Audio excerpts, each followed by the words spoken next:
Hi everyone, and welcome to the latest episode of Trend Watch from CompTIA, where we give you a little bit of this and a little bit of that from the research that we've been doing in the industry.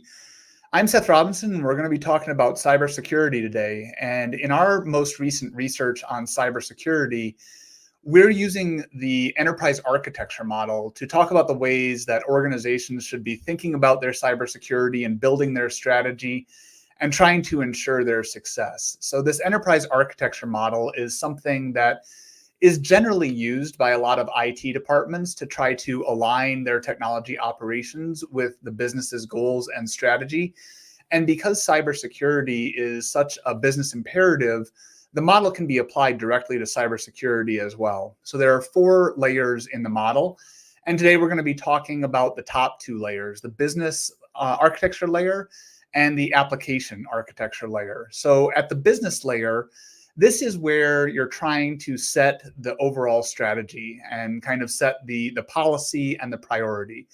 So when it comes to cybersecurity, I think one obvious question is where cybersecurity ranks as a priority among a lot of other technology initiatives.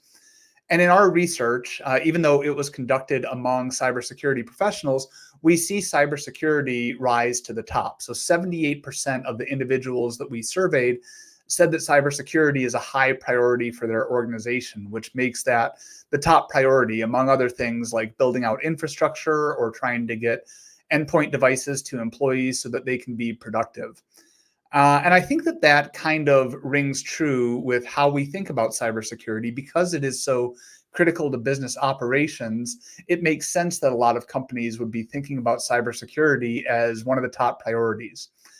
I think the challenge and some of the problems and difficulties in executing a cybersecurity strategy come because that stated priority doesn't always line up with actions and behaviors and budget especially. So for several years, we've been asking our sample, what are some of the challenges that keep them from executing their cybersecurity initiatives? And for a long time, we saw that there was this basic feeling that cybersecurity was good enough, that it was adequate, there hadn't been any breaches, and so there didn't need to be any action.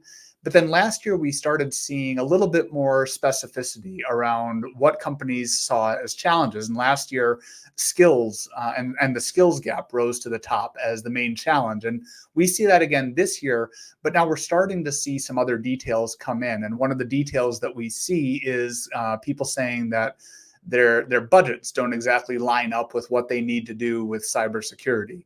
So I think that's kind of a red flag around the difference between the stated priority that companies might have around cybersecurity and what they're doing with their budgets.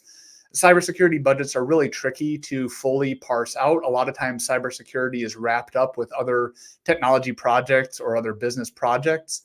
But in our sample, we definitely saw some mixed feelings about how easy it was to procure budget for cybersecurity or whether or not there was a feeling that that budget was increasing or decreasing. So a lot of mixed feelings, which don't exactly line up with this notion of it being the highest priority. So I think at the business level, the business architecture level, the first thing that really has to be decided is where cybersecurity fits into the overall process and operations of an organization and how some of those decisions are going to be made. Moving down then to the application layer, sometimes in the enterprise architecture model, you'll see these second and third layers flipped around. And we chose to use a broad view of the application layer, meaning not just the individual applications that get installed, but the broader workflow that is enabled from tying all of these applications together.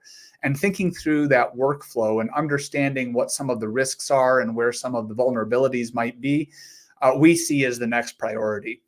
And as you're working through that workflow, then doing risk analysis and risk management is one of the things that can really drive the cybersecurity strategy. So we've started asking about risk analysis for the past couple of years. We really see companies recognizing that they are doing some sort of risk management, whether they're using a formal framework or whether they feel it's more of an ad hoc approach. But this year, one question that we asked was whether or not people saw those risks that got identified as organizational concerns.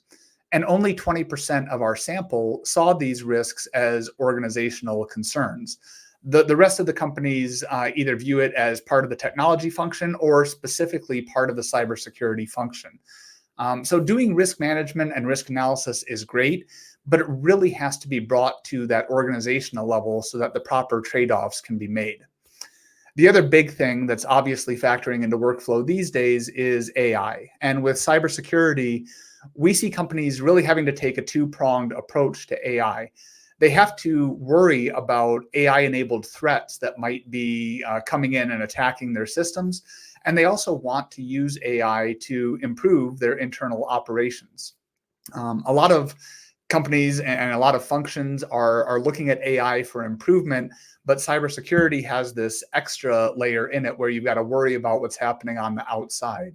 So I think those two sides of the coin are really giving cybersecurity professionals a lot to think about when it comes to AI. There's a lot of reason to stay up on the latest news, even as we're seeing AI fade a little bit in the hype cycle, and companies are starting to struggle a little bit with making AI real and using it in real use cases in their organization. But it's always going to be a cybersecurity threat, and it's always going to be something that professionals have to stay ahead of the curve on. So those are the first two layers of this application model. They're the more strategic layers. And for more, you can check out our latest cybersecurity report. So that's all for today's Trend Watch, and we'll see you next time.